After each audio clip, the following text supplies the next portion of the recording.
జమ్మూ కాశ్మీర్లో జరిగిన ఉగ్రవాద దాడిని నిరసిస్తూ అంబేద్కర్ కోనసీమ జిల్లా కొత్తపేట రావులపాలెం సెంటర్లో నిరసన దీక్ష చేపట్టారు. కొత్తపేట జనసేన ఇన్ఛార్జి బండారు శ్రీనివాస్ ఆధ్వర్యంలో ఈ దీక్ష చేపట్టారు. బాధిత కుటుంబాలకు ప్రగాఢ సానుభూతి తెలిపారు. దీనికి కారణమైన వారిపై వెంటనే చర్యలు తీసుకోవాలని డిమాండ్ చేశారు. కాశ్మీర్ ఉగ్రవాద ఘటన పిరికి పంద చర్య అని జనసేన ఇన్ఛార్జి బండారు శ్రీనివాస్ అన్నారు. ఈ నిరసన కార్యక్రమంలో టీడీపీ యువ నాయకులు బండారు సంజీవ్ పాల్గొని మద్దతు తెలిపారు.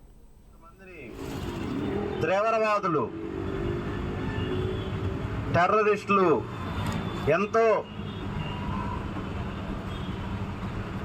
దుర్మార్గంగా దుశ్చర్య చేసి వారిని హతం చేయడం, 26 మందిని హతం చేసి పర్యాటకులను హతం చేయడం అయితే జరిగింది.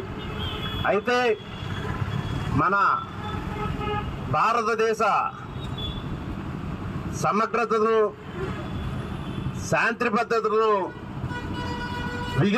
విఘాతం కలిగించే విధంగా తీవ్రవాదులు అయితే దుశ్చర్య చేయటం,